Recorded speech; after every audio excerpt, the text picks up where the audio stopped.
All right, any questions on that? We'll move into problems of organizing a new federal government. We're going to have some serious issues to deal with trying to get this new government organized. Okay, a lot of problems. Matter of fact, there's going to be 4 different types of problems we're going to have to deal with, and I'm going to tell you the problem and give you examples of each. Okay? So, newly elected officials, Washington, Adams, members of his cabinet, Congress, are going to have 4 basic problems they need to overcome if they're going to establish a new federal government. And I'm going to tell you all 4 and examples of each. The first problem they're going to have to overcome are judicial problems. Judicial problems. What does that mean? Why do we have judicial problems, Zoe? Why are there judicial problems we've got to solve in this new United States of America? Well, we don't have any justice system. So what do we need to have one? So what's the problem? We have no court system, right? No court system. Now, you have to have a court system before you can have the other 2 problems. What else don't we have? Why do you have a court system? Because people do what? They break laws. Well, we don't have any laws. So first of all, we have no laws. Second of all, if we had laws, what would we need next? Which we don't have. Not yet. Not yet. Officers. We have no law enforcement officers. So we have judicial problems. We have no federal laws. We have no federal law enforcement officers, and we have no court system to deal with anybody that would break the law if we had anything like that. Okay? So we have to establish a court system, then laws, and then we have to have federal law enforcement officers. That's what you have to have. You're going to have a judicial system. We have none of those. Okay? So those are your judicial problems. No federal laws, no law enforcement officers, no court system to make any decisions on matters of law. We've got to get that taken care of. Maybe the biggest problem we had was number 2, financial problems. Financial problems. So Carter, what's the biggest financial problem you can have as a 17-year-old boy? What's your biggest financial problem? Why? Because you don't have any, he doesn't have any money. We had very little money in this country after the Revolutionary War. So that's the first problem. The new United States of America had very little money. We had no money. Man, they got to get a job. Well, kind of. Kind of. Now, what's worse than Carter not having any money? He owes Debt. He owes money. He has debt. So the second problem that the United States had concerning financial problems is we owed a huge debt from what? The Revolutionary War. Huge debt. I'll tell you about it later. So not only did we not have any money in our country, we owed a huge debt to people that we borrowed while fighting the Revolutionary War. Now, even if we realize that we have debt, how do you pay your debt off? You have to have money. How is the country going to get money? Taxes. But what's the third problem? We have no tax system set up to draw revenue. We don't have any tax system set up that will collect taxes to raise money so we can pay our debt. Okay? So that's got to be established. So we don't have any money. We have a huge debt from the Revolutionary War. We don't have any tax system established that's going to allow us to bring money in, to bring in revenue. And if we did have money, if we do set up that tax, we don't have a place to put it or a what? Federal treasury. Okay? So here's your examples of financial problems. Very little money in the new country. The nation owned a large debt from the Revolutionary War. There was no method in place for collecting taxes to raise any money. And even if we did, we had no place to put it because we didn't have a federal treasury.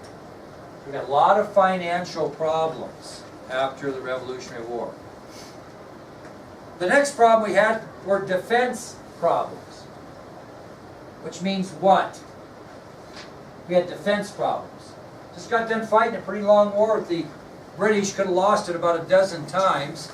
So what shape is our military in, Daniel? Not yet. Very poor. So the first problem concerning defense problems is we had a very, very weak military after the Revolutionary War. We expended all of our efforts on the British and our military was not good. Which leads to the second problem. Tatum, what happens if our military is not very good? We are very vulnerable and other countries will come over and try to take us, right?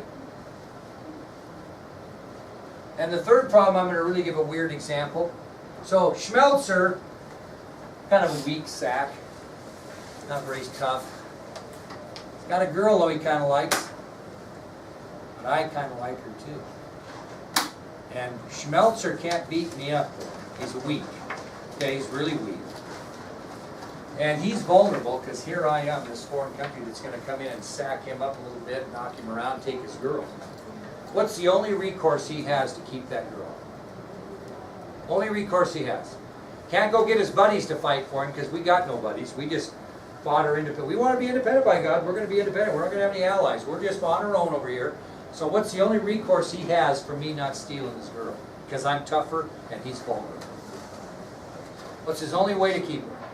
And he likes her too. She likes him, but you know, if he doesn't get his stuff together, she may make a move this way. Doubtful. What's his only recourse to keep her? What's your only recourse? You don't know? I'm going to take her then. You're going to be out of luck, buddy. You're going to lose the love of your life. What's his only recourse? He's got to marry her. Well, okay, before I get okay. What's his only way to keep me from taking his girl? What? Tough? Well, he can't, he's already weaker than weak. He can't toughen up like that. That ain't gonna help you any.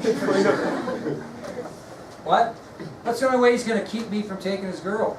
He's gonna have to give me something more valuable to me than his girl. In other words, he's gonna have to negotiate with me. He's gonna have a foreign policy. He's gonna have an agreement with foreign countries. The third problem we have is we have no foreign policy. We have no agreements with any countries. So, we're weak militarily. We're very vulnerable to attack against someone that wants to take us over, and we don't even have the ability to negotiate that warrior water bottle if I leave his girlfriend alone. He doesn't even have any negotiation power or foreign policy. So we have defense problems, do we not? Okay, good example there. I don't know, Brady, we better get to thinking. And the last problem we'll get to real quickly is unity problems. What do I mean by unity problems, Mackenzie? Nobody's coming together because I'll tell you, Virginia's pretty happy with the way things were going when they're in the colonies, and they're not really interested in being part of this debt, this $80 million we got to pay back, and they like what's going on now. So the federal government's got to abolish all of these rules, regulations, and laws in each of these 13 colonies and come up with overall laws for everybody, right? And what's that document called that came up with overall laws for everybody?